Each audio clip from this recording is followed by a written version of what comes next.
The air inside Buckingham Palace had grown heavy with whispers.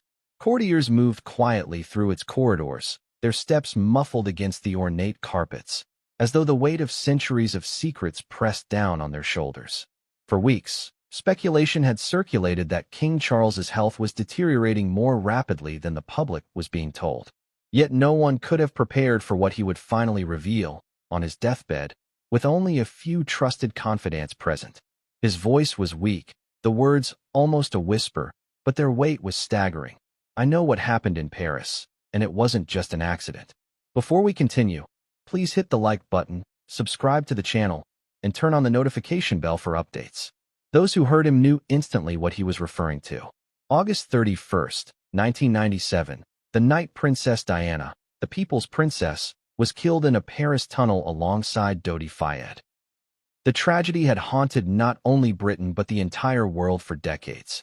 It was the event that shattered millions of hearts, ignited conspiracy theories, and forever cast a shadow over the House of Windsor. And now, nearly 3 decades later, the reigning monarch himself was hinting that the world's official narrative, the story of a drunken driver, a high-speed chase, and a tragic accident, was not the whole truth. Charles's dying words seemed to confirm what many had long suspected. Diana's death may not have been the random twist of fate it was made out to be. To understand the magnitude of that moment, one must imagine the position Charles found himself in. For 44 years, he had lived under the weight of truths too dangerous to speak aloud. His life had been defined by duty, by silence, and by the careful orchestration of royal image. But on his deathbed, the barriers of secrecy began to crumble. Facing the end of his life, he no longer seemed able, or willing, to carry the burden of silence. It was as though the truth had gnawed at him, a constant shadow that refused to fade even as the decades passed. When Diana died, Charles was not yet king. He was the Prince of Wales, an heir who had spent most of his adult life waiting in his mother's shadow. His relationship with Diana had been one of the most public and painful sagas in modern royal history. Their marriage, celebrated as a fairy tale in 1981, quickly descended into scandal, betrayal, and estrangement. When Diana's life ended in that Paris tunnel, Charles's role was complicated. Publicly, he was expected to lead with dignity, to present an image of stoicism as the mother of his sons was laid to rest. Privately, there were whispers that the tragedy may have solved a problem the royal establishment had struggled with for years. What to do about a wildly popular ex-princess who refused to remain silent, who was increasingly defiant, and who seemed poised to forge a future that threatened the monarchy itself? Charles's deathbed revelation cannot be separated from that context. By admitting that Diana's death was not just an accident, he was not merely reflecting on history. He was indicting the machinery of power that had surrounded him all his life. To say it out loud was to open a door the monarchy had fought to keep locked. The scene in Paris was one of chaos and horror. It was the middle of the night when news began to break that Diana's car had crashed in the Pont de l'Alma tunnel. Images of twisted metal, flashing ambulance lights, and police officers struggling to control the swarm of paparazzi filled television screens across the globe. Within hours, millions knew she had died. But even in that moment, questions began to surface. Why had the driver been traveling at such high speed? Why was the tunnel so poorly monitored? Why were emergency services delayed in getting her to the hospital? And perhaps most importantly, why was Diana so afraid of her safety in the months leading up to her death? Diana herself had spoken, in taped interviews and private conversations, of her fear that she would not live to see old age. She confided in friends that she believed she was being watched, that powerful people might prefer her gone rather than see her move on from Charles and marry someone like Dodi Fayed, an Egyptian Muslim and the son of a billionaire. To those who remembered her words, Charles's revelation now seemed like confirmation that her fears had not been unfounded. For years, official inquiries had concluded that the accident was just that, an accident. The driver, Henri Paul, was intoxicated. The paparazzi had been reckless in their pursuit. Diana, tragically, had not been wearing a seatbelt. Case closed, the world was told. Yet the rumors never faded. Mohammed Al-Fayed, Dodi's father, famously declared that his son and Diana had been the victims of a plot orchestrated at the highest levels of the British establishment. He accused the royal family of conspiring to prevent Diana from marrying his son and potentially having children with him. Though dismissed as conspiracy, his words found fertile ground among those who refused to believe Diana's death was a random twist of fate. Now, Charles's statement has forced those whispers back into the spotlight. When he said, "It wasn't just an accident," he gave weight to decades of suspicion. And perhaps more disturbingly, he suggested that he knew far more than he had ever let on. The middle years of his reign had been marked by attempts to modernize the monarchy, to repair the institution's fractured relationship with the public. Yet in the shadows, this secret loomed. Perhaps it was the illness that stripped away his defenses. Perhaps it was guilt. Guilt for his role in Diana's suffering, guilt for not protecting her, guilt for decades of silence. Whatever the reason, his confession was not made lightly. Those present described him as pale, weak, his eyes clouded with both fear and resolve. It was the voice of a man who knew he would not leave this world with peace unless he spoke the words he had been suppressing for so long. The implications of this are staggering.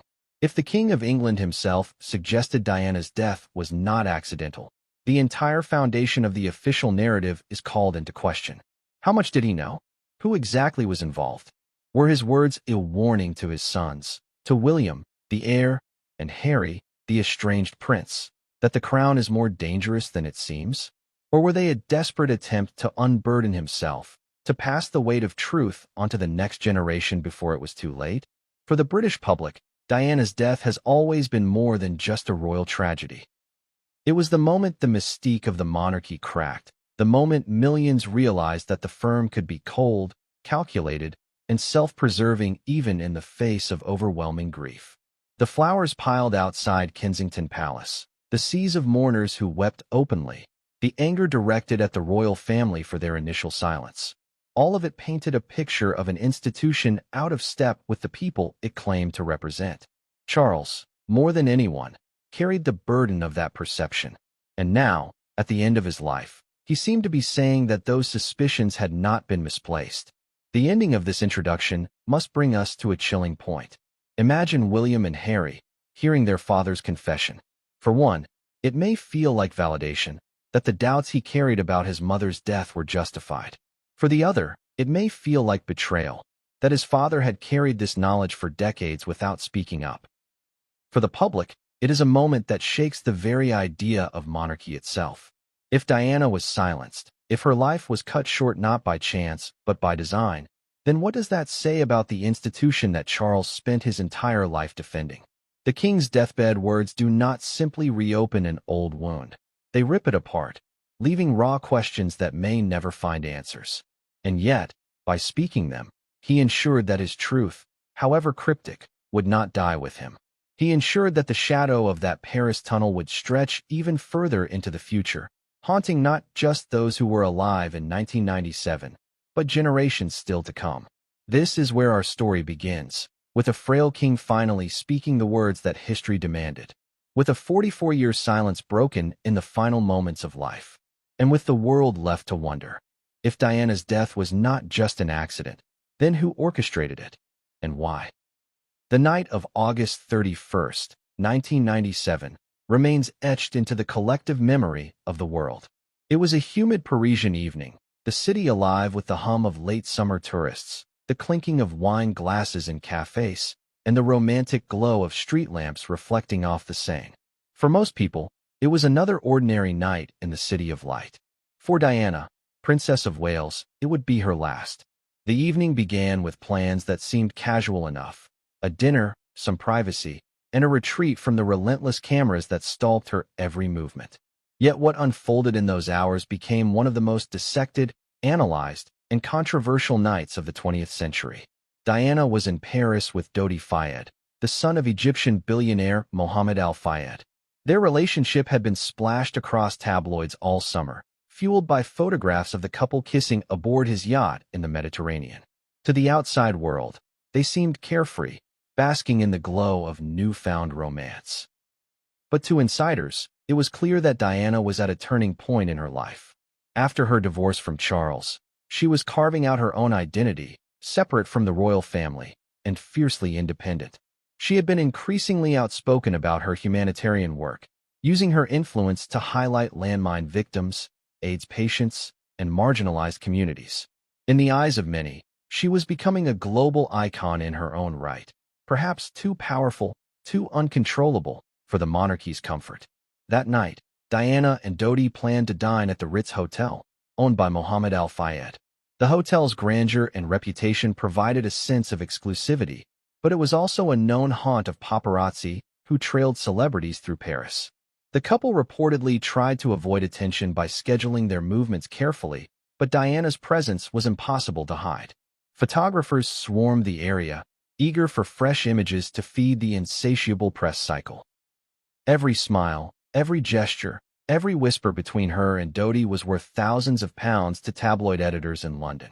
The hotel staff, trained in discretion, ushered them through side entrances and attempted to shield them, but the chase was relentless. By late evening, the decision was made to leave the Ritz and head to Dodi's apartment on Rue Arsène Houssaye, near the Champs-Élysées. To throw off the photographers, a decoy car was sent out from the front of the hotel. The hope was that the paparazzi would follow the wrong vehicle, leaving Diana and Dodi to slip away unnoticed through the back. Henri Paul, the Ritz's acting head of security, was assigned to drive the black Mercedes-Benz S280 that would carry the couple and bodyguard Trevor Rees-Jones. Paul had been seen in the hotel earlier, and his demeanor gave some staff pause. He had been drinking, though to what extent remains disputed to this day. Still, he climbed behind the wheel of the Mercedes, with Diana and Dodi in the back and Rees-Jones in the front passenger seat. At first, the plan seemed to work. They managed to exit the Ritz discreetly and head toward the Pont de l'Alma tunnel. But freedom was short-lived. Within minutes, the decoy was exposed, and the paparazzi realized their mistake. Motorbikes and cars quickly caught up to the Mercedes, swarming it as cameras flashed into the windows. Witnesses described the scene as chaotic, a frenzy of photographers determined to get their shot no matter the risk. The car accelerated, weaving through Paris traffic, headlights cutting through the night as horns blared and engines roared. The chase was on, and it was merciless. The Mercedes entered the Pont de l'Alma tunnel just after midnight. Seconds later, the world changed forever. Traveling at an estimated 65 miles per hour, some reports claimed faster. The vehicle lost control and slammed into the 13th pillar of the tunnel. The sound of twisting metal and shattering glass echoed through the concrete walls. By the time the car came to rest, its frame crumpled. It was clear that the crash had been catastrophic. Eyewitnesses recalled a deafening silence after the impact, broken only by the click of cameras as some paparazzi continued to photograph the wreckage rather than offer aid. Inside the mangled vehicle, the devastation was immediate. Henri Paul and Dodi Fayed were killed almost instantly. Trevor Rees-Jones, though gravely injured, somehow survived, though he would later struggle to remember the details of those moments. Diana, thrown forward by the force of the crash, was critically injured but alive. Emergency responders arrived quickly, but their treatment of Diana has long been a point of controversy. French protocol emphasized stabilizing victims at the scene before transport, unlike British or American systems that prioritized rapid transfer to a hospital. Paramedics worked for nearly an hour to resuscitate and stabilize her before finally transporting her to the Pitié-Salpêtrière hospital. She went into cardiac arrest along the way and was pronounced dead in the early hours of the morning. News of the crash spread with stunning speed. By dawn, the entire world was awake, glued to televisions and radios as anchors delivered the shocking announcement. Diana, Princess of Wales, was dead at just 36 years old. For those who loved her, disbelief quickly turned to grief, and grief soon turned to anger. How could the most photographed woman in the world die in such a reckless, preventable way? How had a princess who had survived the brutal scrutiny of palace life been lost in the chaos of a Paris tunnel? The details that emerged in the hours and days after only deepened the questions. Reports of Henri Paul's intoxication led some to cast the blame squarely on him. Toxicology reports showed a blood alcohol level well above the legal limit. Others pointed fingers at the paparazzi, whose aggressive pursuit had created the conditions for disaster. Several photographers were arrested at the scene, accused of contributing to the crash, though charges were later dropped. Still others questioned the very infrastructure of the tunnel itself, its lack of crash barriers, its sharp curve, its poor lighting. Every piece of information seemed to add to the puzzle rather than solve it. What makes that night so compelling and so haunting is the way it was imprinted with contradictions. Diana, a woman who had long predicted she might die young, had indeed met an untimely end. She had warned friends, and even her lawyer, that forces were arrayed against her, that her safety could not be taken for granted. Yet officials insisted it was nothing more than a tragic accident, a convergence of speed, alcohol, and bad luck. To the public, the official story seemed too neat, too convenient. After all, Diana had been preparing to embark on a new chapter of her life. Her romance with Dodi had escalated rapidly, and rumors swirled that he intended to propose. For a royal family that had already been shaken by scandal and divorce, the thought of Diana remarrying, particularly to the son of an Egyptian Muslim billionaire, was not something they welcomed. The raw imagery of that night, the smashed Mercedes, the paparazzi snapping photos as Diana lay dying, the flashing blue lights, burned itself into the global psyche. It was more than the death of a princess. It was the death of innocence, the shattering of a fairy tale once sold to the world. The monarchy, already reeling from public discontent, seemed cold and detached in the aftermath. The Queen remained at Balmoral, insulated from the grief erupting across Britain. Charles flew to Paris to collect Diana's body, a move that earned him temporary sympathy, but even then the public could not forget the years of misery that had defined their marriage. The night in Paris was a perfect storm of forces converging: the unrelenting press, a desperate attempt at privacy, questionable security decisions, and perhaps, as Charles later suggested, something more sinister. It was the moment when every flaw in the system, the obsession of the paparazzi, the carelessness of those responsible for Diana's safety, the indifference of the establishment, collided in a single, devastating event. And for decades, it has remained the focal point of countless theories, investigations, and whispered suspicions. The ending of this section brings us back to the power of Charles's words, when he said, "I know what happened in Paris." And it wasn't just an accident. He wasn't only casting doubt on an official narrative. He was reopening the wounds of that night, forcing the world to look again at the wreckage in the tunnel and ask whether what we saw was truly the whole story. Was it simply the tragic end to a chaotic chase? Or was it the execution of a plan to silence a woman who had become too powerful, too independent, too much of a threat? From the very first hours after Diana's death, the official story was carefully shaped and presented to the public. It was meant to provide clarity, to explain the unthinkable in a way that felt grounded in facts. A driver under the influence, a car going too fast, paparazzi pushing too hard, a tragic accident, but an accident nonetheless.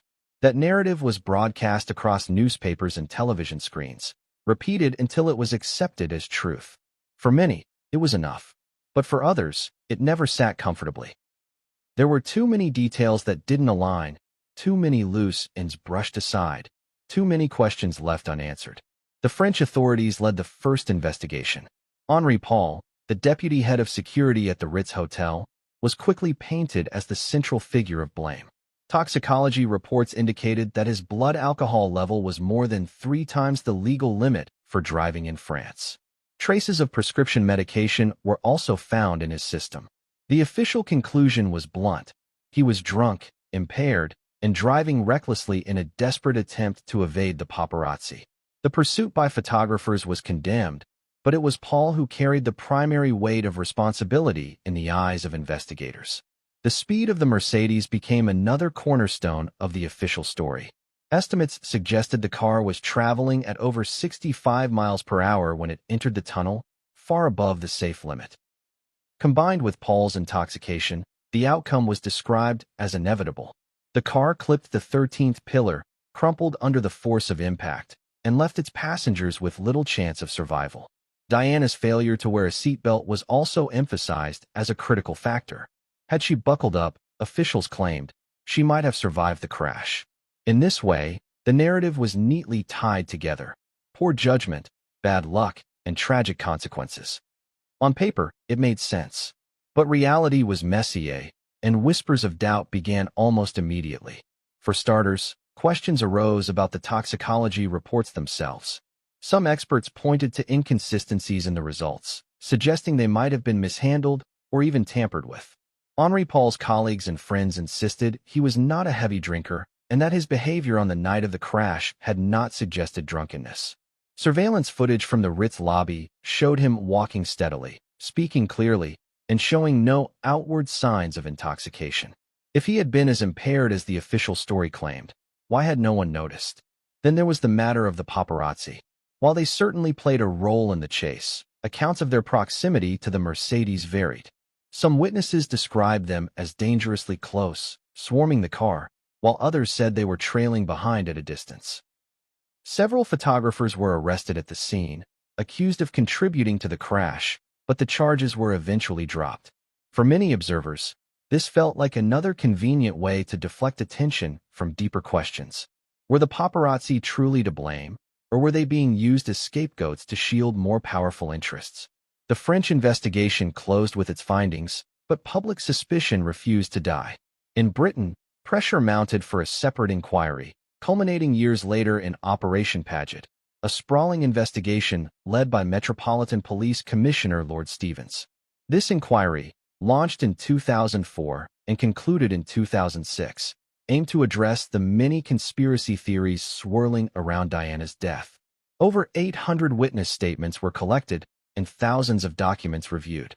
Yet its conclusion echoed the French findings. It was an accident caused by an impaired driver and aggressive paparazzi.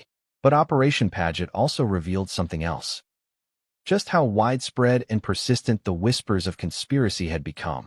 One of the most explosive claims came directly from Mohammed Al-Fayed, who accused the British establishment of orchestrating the crash. According to him, Diana was pregnant with Dodi's child, and the couple intended to marry. He argued that powerful forces within the royal family and British intelligence could not allow the mother of the future King of England, Prince William, to marry a Muslim. For Al-Fayed, the crash was no accident but a planned assassination. His claims were dismissed by officials, but they resonated with many who distrusted the monarchy and the government. Diana herself had fueled some of these suspicions before her death. In a handwritten note to her lawyer, she had written chillingly, "My husband is planning an accident in my car, brake failure and serious head injury, in order to make the path clear for him to marry." The note, later revealed by journalist Paul Burrell, seemed prophetic. It was dismissed by some as paranoia, the ramblings of a woman under stress. But when Charles, decades later, whispered that her death had not been an accident, those words took on a new and haunting significance. The conspiracies did not stop there. Some pointed to the absence of CCTV footage from the tunnel, which should have recorded the crash but was mysteriously unavailable. Others questioned the delay in getting Diana to the hospital, arguing that valuable minutes were wasted that might have saved her life. Even the embalming of her body, carried out in Paris before an autopsy could confirm whether she was pregnant, was seen by skeptics as suspicious. Each of these details on its own could be explained, but together they painted a picture that many found too troubling to ignore. At the core of the tension between the official story and the whispers of conspiracy lies one central issue: trust. The British monarchy has long been associated with secrecy, with carefully controlled narratives designed to protect the institution at all costs.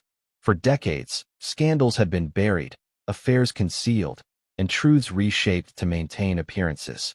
Against that backdrop, it was not difficult for the public to imagine that Diana's death might have been more than what it seemed.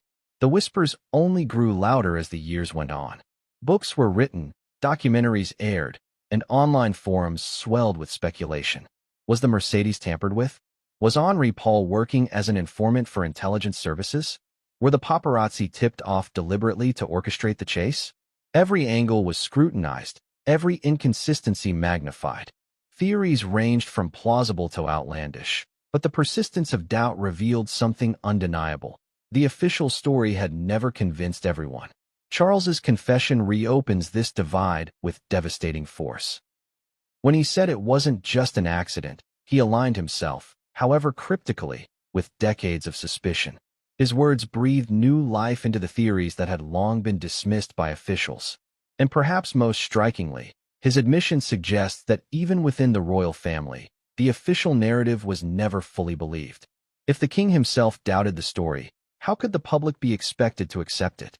The whispers of conspiracy have endured because Diana was more than just a princess. She was a global figure, a woman who captured the hearts of millions by defying the very institution she had married into. Her life was a story of resilience, vulnerability, and rebellion. Her death, under such murky circumstances, felt like a betrayal not just of her, but of all who admired her. And with Charles's dying words, the gulf between the official story and the suspicions of the public has widened once more, leaving a question that may never be resolved. Was it an accident, or was it something far darker? The story of Charles and Diana has always been more than a marriage. It was a saga played out in front of billions, the kind of drama usually reserved for novels and films. Their relationship began with the promise of a fairy tale, but ended in betrayal, bitterness, and tragedy. To understand why Charles's dying words about Diana's death carry such devastating weight, one must first revisit the tangled history between them, a history full of contradictions, love and duty, devotion and infidelity, public adoration and private resentment.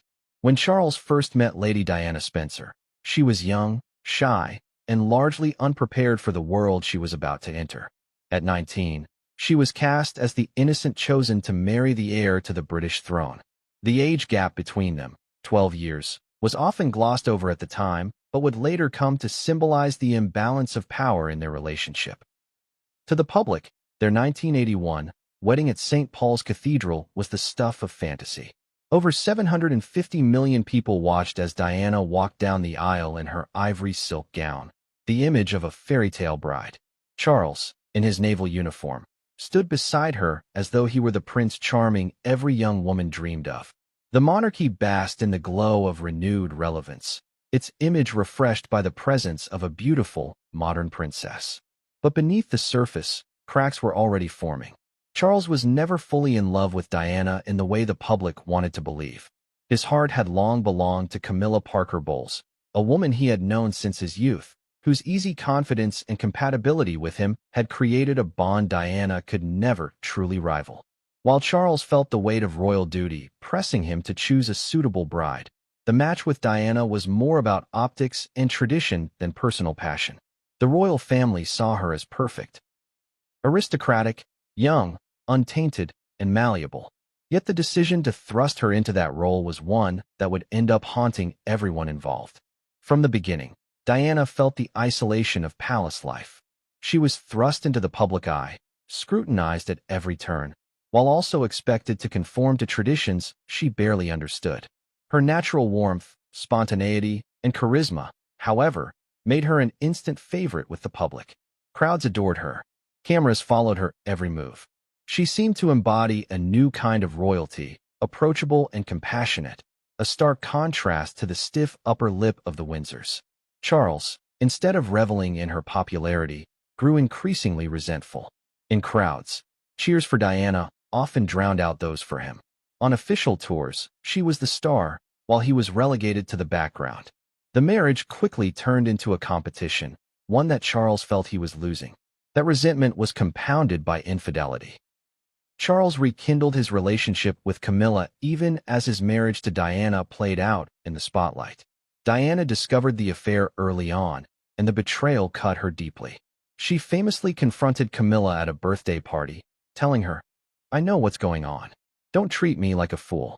Her vulnerability became public in a series of interviews where she spoke candidly about the strain of being in a marriage with 3 people in it. The world watched as the fairy tale unraveled, leaving behind a portrait of 2 people trapped in a loveless union.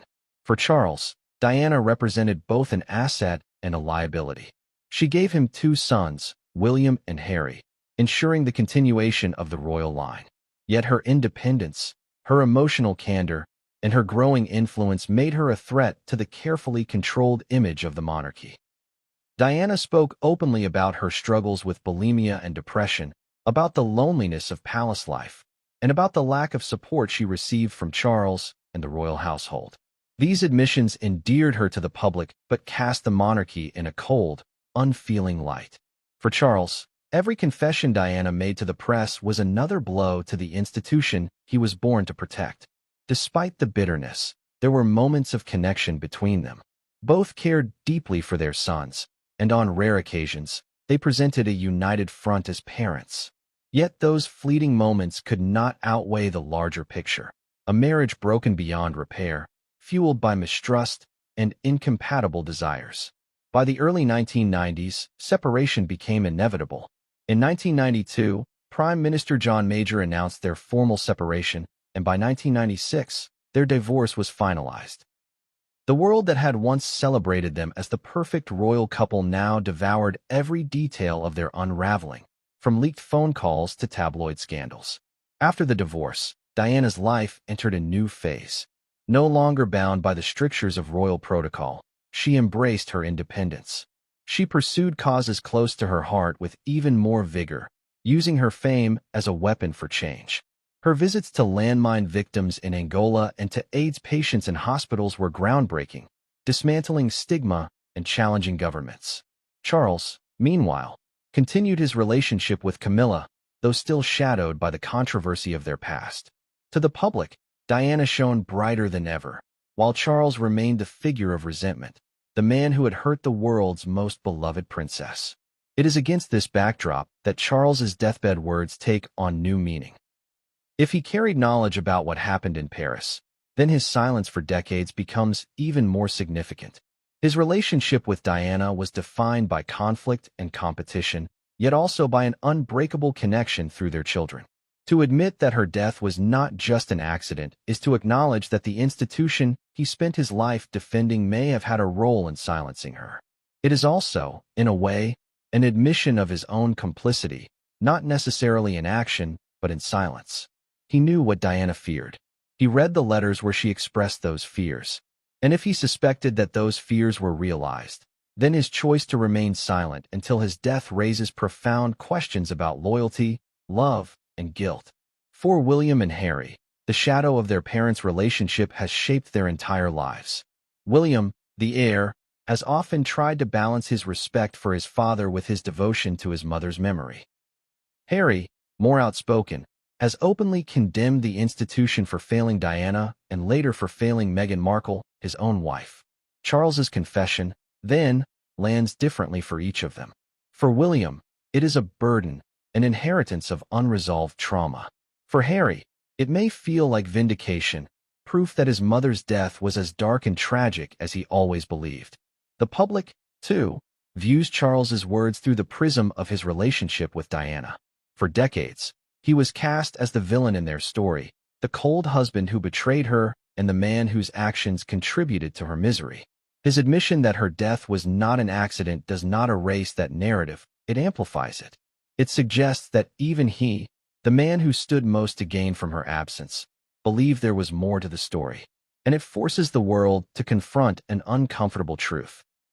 If Diana's death was orchestrated, then Charles, whether by silence or knowledge, was part of a system that allowed it to happen. Their relationship was a tragedy in the classical sense. Two people bound together by circumstance and duty, torn apart by their humanity, their flaws, and the crushing weight of the crown. Charles's confession on his deathbed is the final chapter in that story, a haunting epilogue that reframes everything that came before.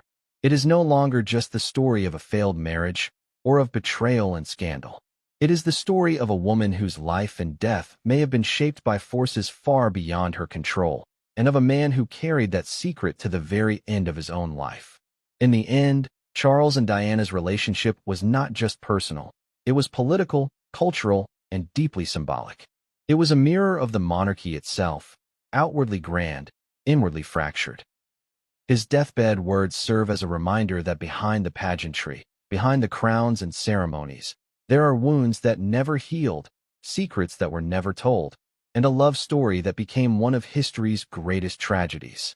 When the world looks back at the last months of Diana's life, one name consistently surfaces: Dodi Fayed.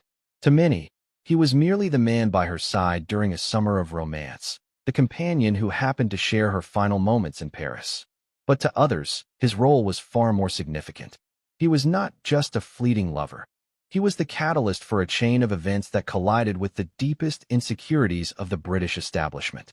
To understand why Charles's deathbed revelation matters, one must understand the Dodi Fayed factor.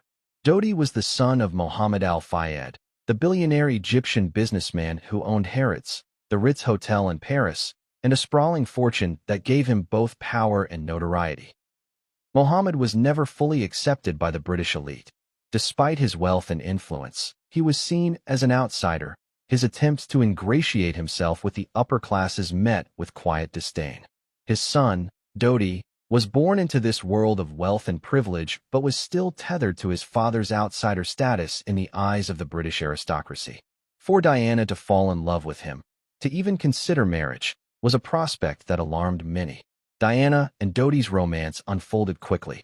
The summer of 1997 saw them photographed on yachts in the Mediterranean, their intimacy displayed on front pages across Europe.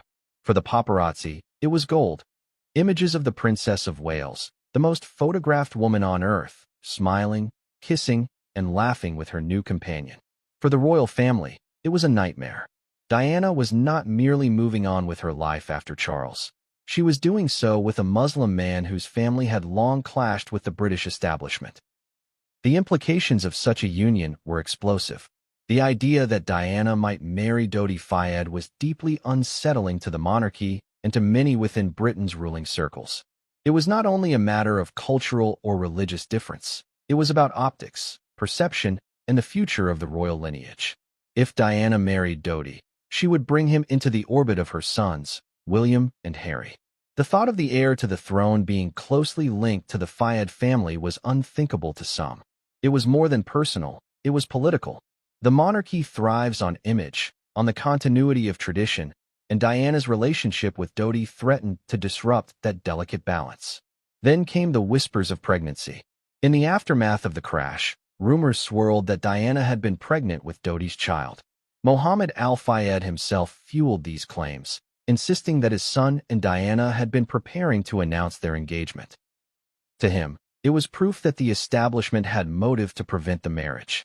A Muslim stepfather to the future king was already considered scandalous enough.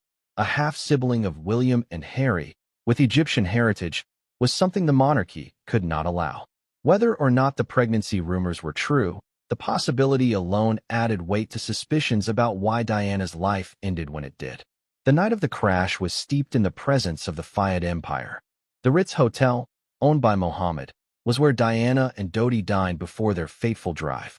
The Mercedes that carried them belonged to the hotel. The driver, Henri Paul, was an employee of the Fayed organization.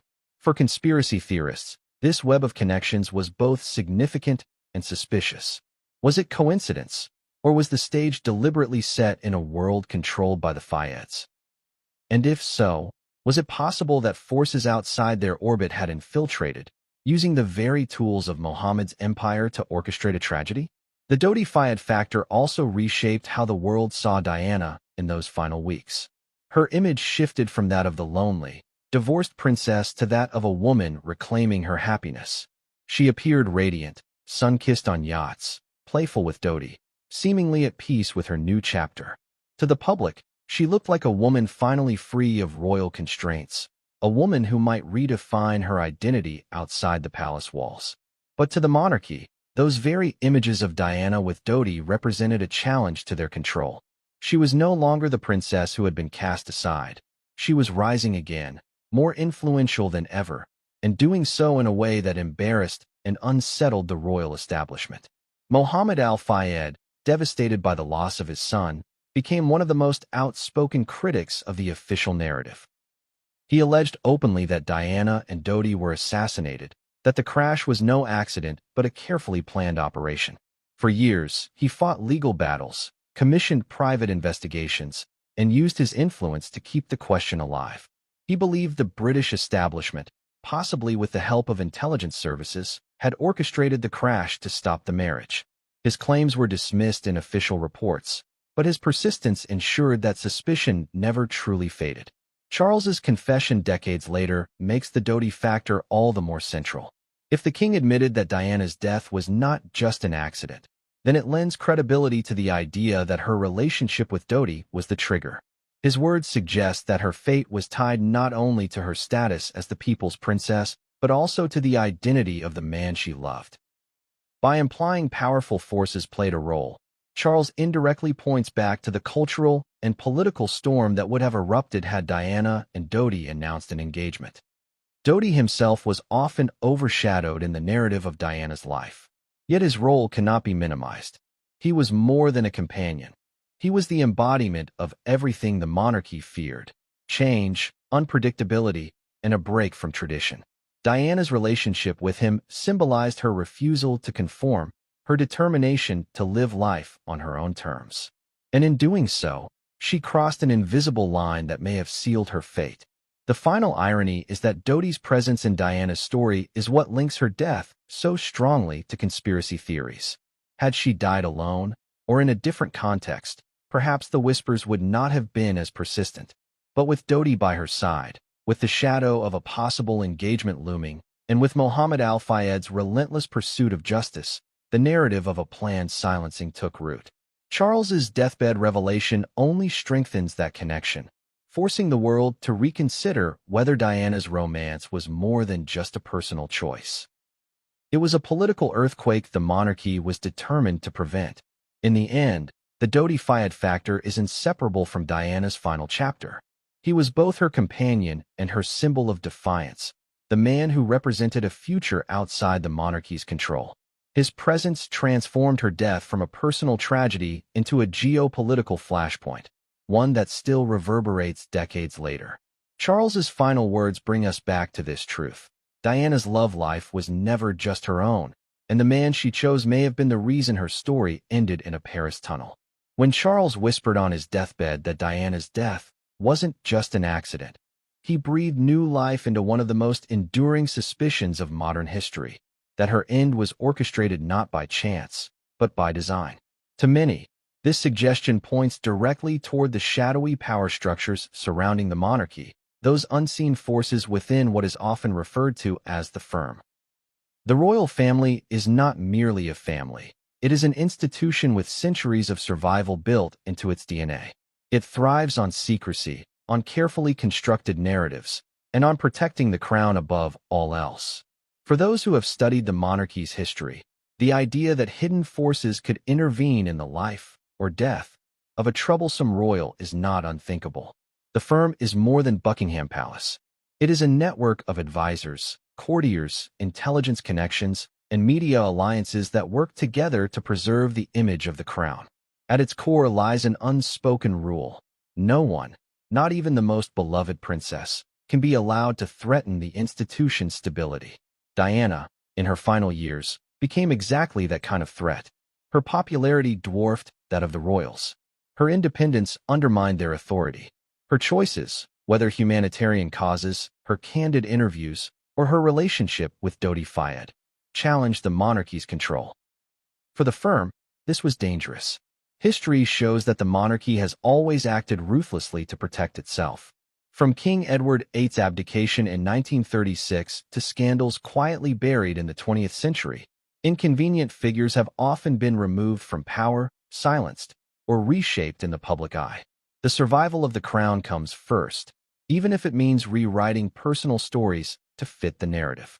Diana's refusal to play by those rules placed her on a collision course with the machinery of secrecy. One of the most chilling aspects of Diana's death was how closely it aligned with her own fears. In the infamous note she wrote to her lawyer in 1995, she claimed that her husband was planning an accident in her car to clear the path for his marriage to Camilla. Whether she truly believed Charles capable of such a thing, or whether she was projecting her sense of danger from other quarters, is unclear. What is undeniable is that she felt hunted, convinced that her life was at risk from forces bigger than herself. Her friends later recalled her speaking often of being followed, of cars in her rearview mirror, of conversations she believed were being monitored. These are not the musings of a paranoid mind alone. They are the words of a woman who knew she had angered powerful people. For those who subscribe to the belief that secret forces within the royal machine played a role, the motives are clear.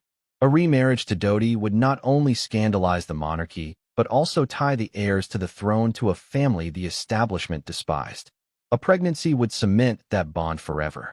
Diana's increasingly outspoken activism, her willingness to criticize the monarchy publicly, and her global platform made her impossible to control.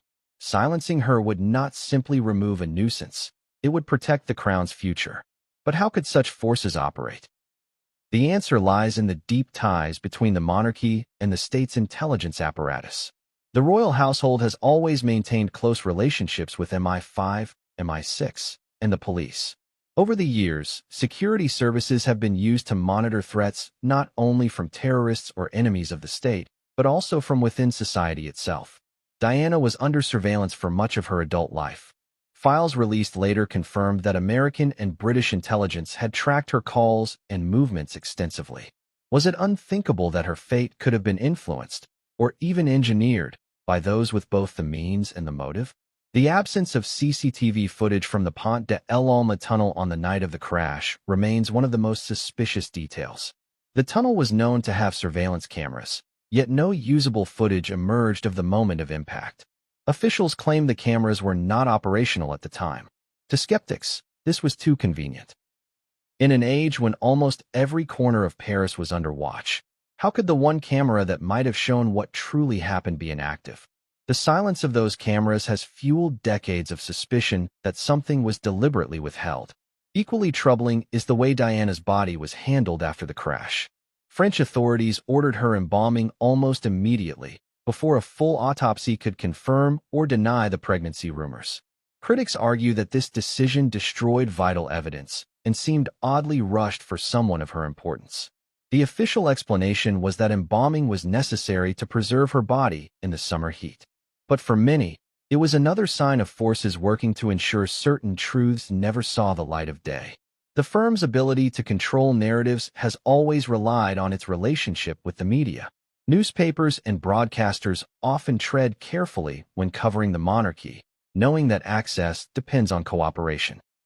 In the aftermath of Diana's death, the media played a dual role, on one hand, amplifying public grief and outrage, and on the other, reinforcing the official version of events.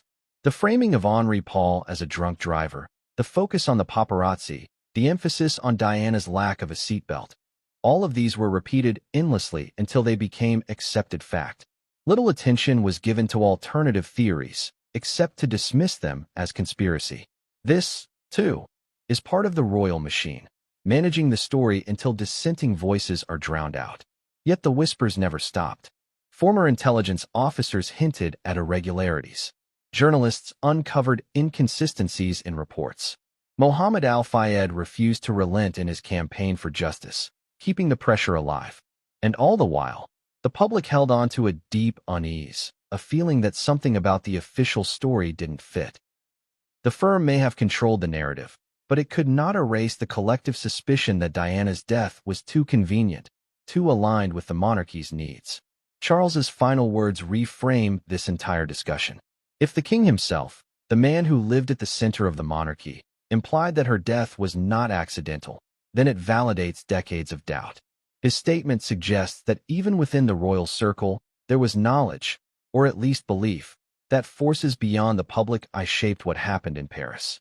Whether he meant intelligence services, palace courtiers, or a combination of both, his words point directly at the machinery designed to protect the monarchy. And that machinery, by its very nature, is designed to operate in shadows, without accountability. The question that now lingers is not whether such forces exist, they do, but how far they are willing to go. The history of the monarchy shows a pattern of prioritizing survival over truth. From covering up scandals to burying personal stories that might weaken the crown, the firm has always played the long game. Diana, with her charisma, independence, and refusal to conform, was perhaps the greatest challenge it ever faced. And in the end, her life ended in a way that benefited the monarchy, even if the price was immeasurable grief. The secret forces within the royal machine are not likely to be named outright. They thrive on ambiguity, on plausible deniability, on narratives that can be explained away as coincidence or accident. But Charles's confession tears a hole in that veil. By saying it wasn't just an accident, he gave weight to the very suspicions the firm worked tirelessly to suppress. He ensured that, in death, Diana's story would never be neatly closed. The presence of these forces is what makes Diana's death more than a personal tragedy.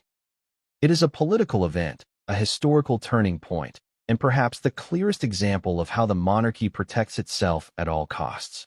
For those who mourned her, the thought is unbearable, that the woman who gave the monarchy its brightest star was extinguished by the very institution she once served.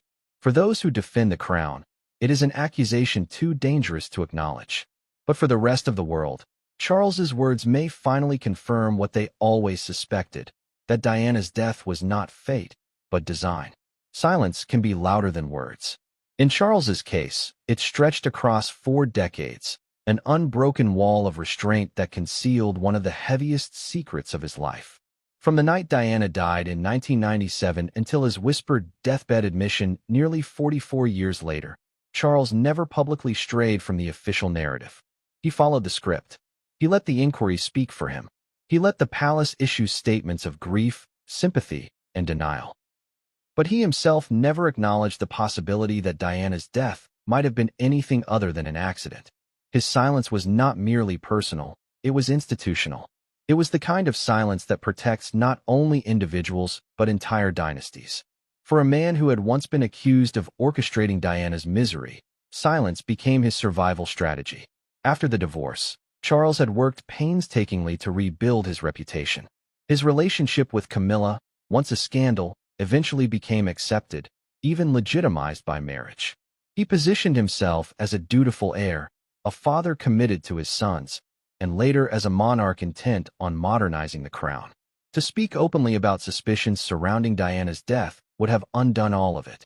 It would have cast doubt on the very institution he spent his life defending, an institution that demanded loyalty above honesty.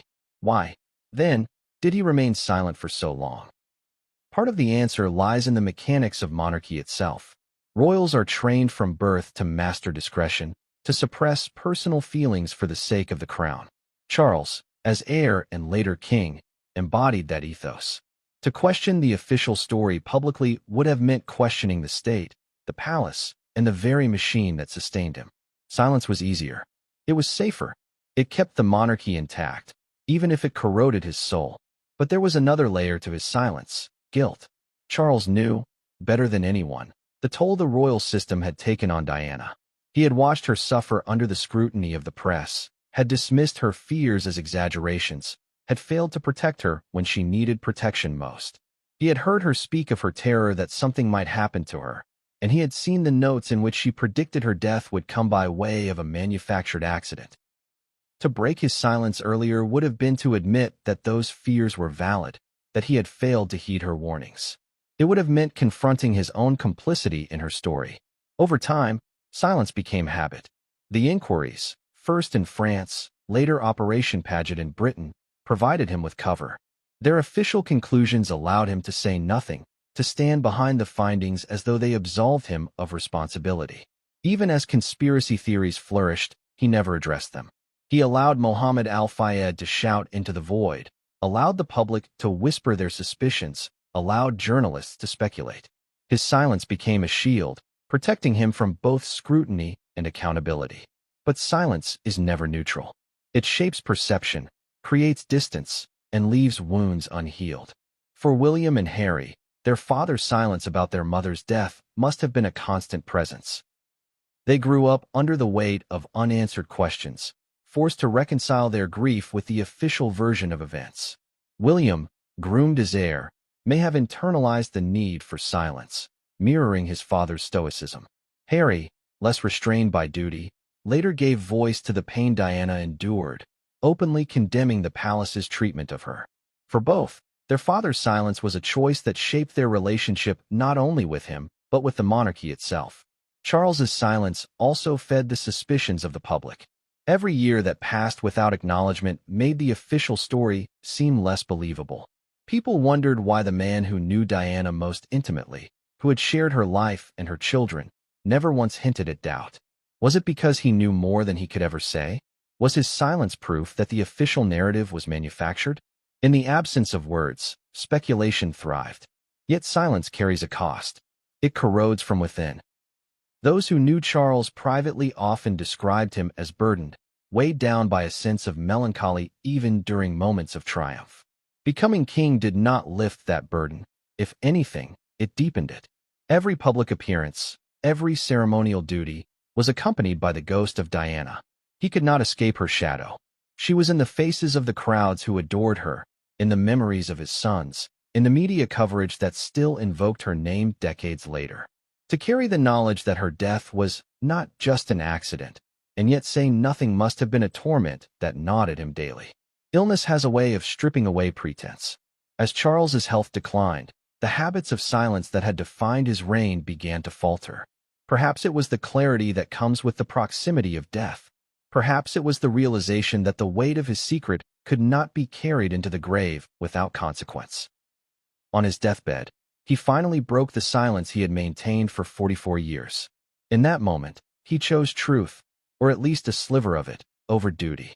His words were not a full confession. They were not an explicit naming of names or a detailed account. But they were enough. Enough to confirm what Diana herself had feared. Enough to suggest that the conspiracy theories were not entirely unfounded. Enough to leave the world reeling. The power of those few words lies not only in what they revealed, but in the silence that preceded them. For 44 years, Charles said nothing. That silence was an endorsement of the official story, a denial of the suspicions that surrounded Diana's death. By breaking it at the very end, he effectively invalidated decades of his own complicity. He admitted, in his own way, that he had known more than he let on. And in doing so, he forced the world to confront the possibility that his silence had protected not truth, but lies. The tragedy of Charles's silence is that it robbed Diana of justice in her lifetime and for decades after. Had he spoken earlier, had he used his position to demand transparency, the course of history might have been different. Investigations might have gone deeper. Questions might have been answered. But his choice to remain silent ensured that the truth, whatever it was, remained buried. It was only in his final days, when nothing more could be taken from him, that he chose to speak. This long silence also reveals something profound about the monarchy itself. It is an institution built not on transparency, but on endurance. Its power lies in its ability to outlast scandal, to absorb criticism, and to maintain a facade of stability no matter what storms rage beneath the surface. Charles's silence was not unique. It was emblematic of the institution he served. His decision to finally break it was extraordinary precisely because it went against the grain of centuries of royal behavior. It was an act of defiance, not against Diana, but against the machine that had consumed them both. In the end, Charles's 44 years of silence tell us as much about the monarchy as his final words do. They reveal an institution that prioritizes survival over truth, secrecy over transparency, loyalty over love. They reveal a man who chose duty for most of his life, only to reclaim honesty at the very end. And they leave us with a haunting question. If silence protected the crown for 4 decades, what other truths remain hidden behind the walls of the palace? Words matter, but the weight of words depends on who speaks them and when. When Charles, lying frail on his deathbed, uttered the phrase, "I know what happened in Paris, and it wasn't just an accident," he delivered perhaps the most explosive statement of his life. The simplicity of the words belied their power. They were not delivered in a speech, not scripted by palace aides, not woven into carefully drafted press releases. They were whispered, weak but deliberate, by a man who knew he was at the very end of his life. And because they came from him, because they came from the king, they carry a significance that no conspiracy theory, no journalist's investigation, no grieving relative could ever match. To understand the magnitude of those words, one must first recognize what Charles did not say. He did not point fingers. He did not name individuals or institutions. He did not unravel the entire tapestry of secrets that had haunted Diana's death. But by choosing to say it was not just an accident, he cracked open the carefully constructed narrative that had held for 44 years. He created ambiguity where once there had been certainty, doubt where once there had been closure. That ambiguity is not an accident. It is, in many ways, the most royal kind of confession possible. Enough to hint at truth, but not enough to dismantle the institution entirely. Those who were present when he spoke describe it as a moment heavy with finality. His voice was low, strained, the words drawn out with effort. It was not the rambling of a delirious man, but the clarity of someone who knew he had little time left and something he could not leave unsaid. It is said that his eyes welled with tears, his hands trembling slightly as he delivered the admission. The atmosphere in the room was electric. Those who heard him understood instantly that these words could alter history. There is power in the phrasing itself. "I know what happened" suggests knowledge, not suspicion. It implies that Charles had access to information beyond what the public was told, that he had been aware of details never disclosed enough.